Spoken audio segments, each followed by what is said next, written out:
भगवते वासुदेवाय नमः। श्री विष्णु पुराण द्वितीय अंश का 14वां अध्याय, जट भरत और सौबी नरेश का संवाद।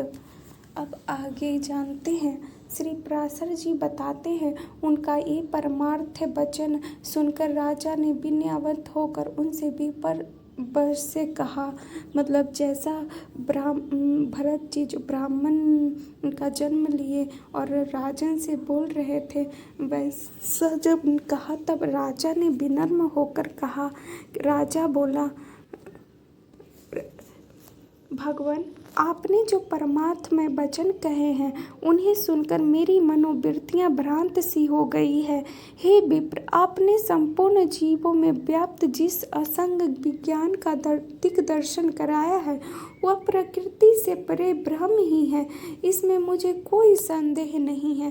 परंतु आपने जो कहा कि मैं शिविका को बहन नहीं कर रहा हूँ, शिविका मेरे ऊपर नहीं है, जिसने इसे उठा रखा है वह शरीर मुझ में अत्यंत पृथक है।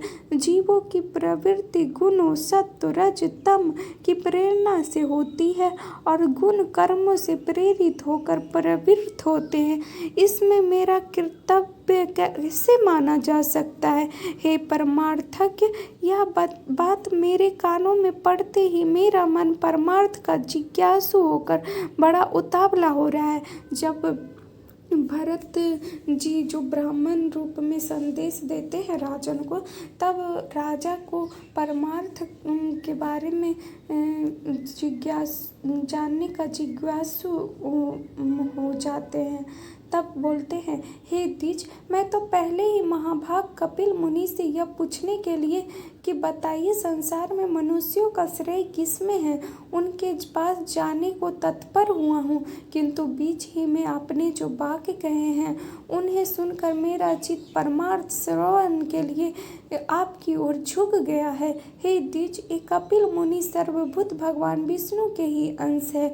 उन्होंने संसार का मोह दूर करने के लिए पृथ्वी पर अवतार लिया है, किंतु आप जो इस प्रकार भाषण कर रहे हैं उससे मुझे निश्चय होता है कि वे भी भगवान कपिल देव मेरे हित की कामना से यहाँ आपके रूप में प्रकट हो गए हैं।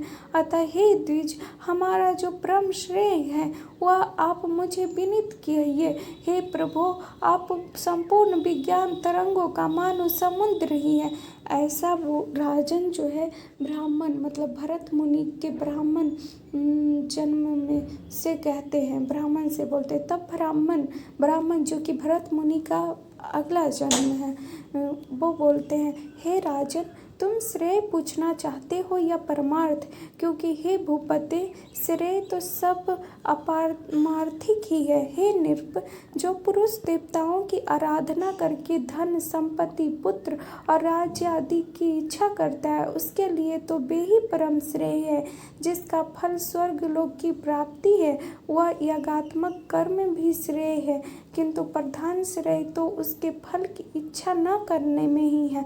अतः हे राजन, योग युक्त पुरुषों का प्रकृति आदि से अतीत उस आत्मिका का ध्यान करना चाहिए, क्योंकि उस परमात्मा का संयोग रूप श्रेय ही वास्तव श्रेय है।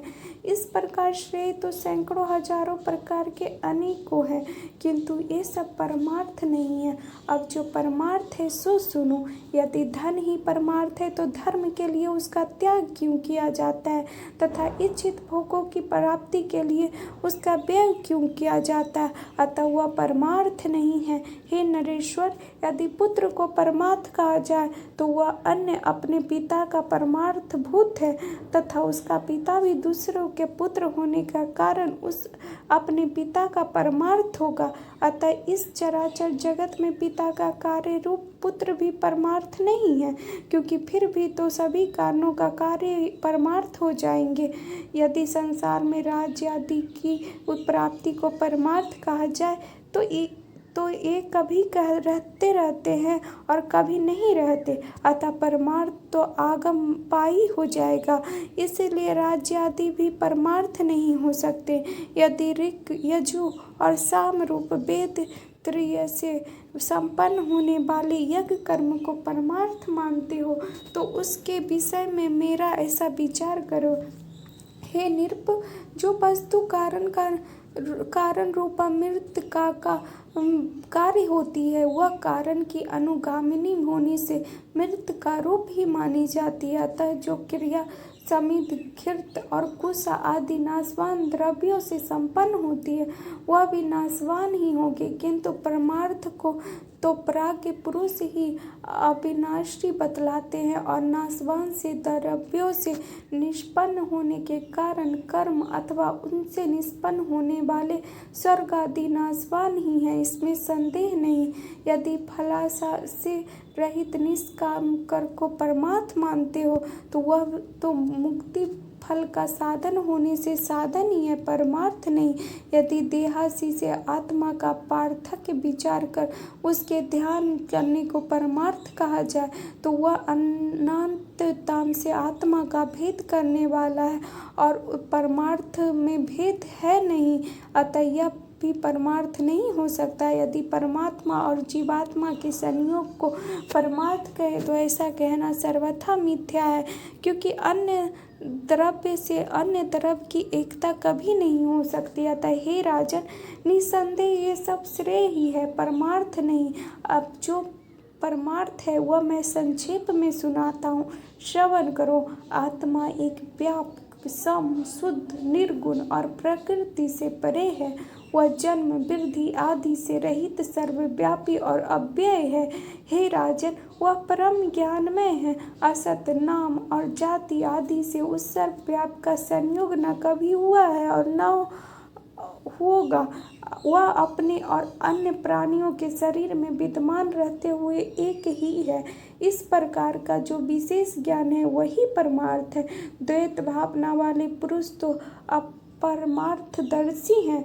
जिस प्रकार अभिन्न भाव से व्याप्त एक ही वायु के बांसुरी के छिद्रों के भेद से सरज आदि भेद होते हैं, उसी प्रकार शरीर आदि उपाधियों के कारण एक ही परमात्मा के देवता, मनुष्य आदि अनेक भेद प्रतीत होते हैं। एक रूप आत्मा के जो नाना भेद है वे बाह्य देहादि की कर्म प्रवृत्ति के कारण हुए हैं। देवादि शरीरों के भेद का निराकरण हो जाने पर वह नहीं रहता, उनकी स्थिति तो अविद्या के आवरण तक ही है। ऐसा भरत जी जो फिर मृग रूप जन्म लेते हैं, फिर ब्राह्मण रूप जन्म लेते हैं, तो ब्राह्मण रूप में राजन से ऐसा संदेश देते हैं। इति विष्णु पुराणे द्वितीय अंशे चतुर्दशोध्याय। यह श्री विष्णु पुराण द्वितीय अंश के 14वां अध्याय था।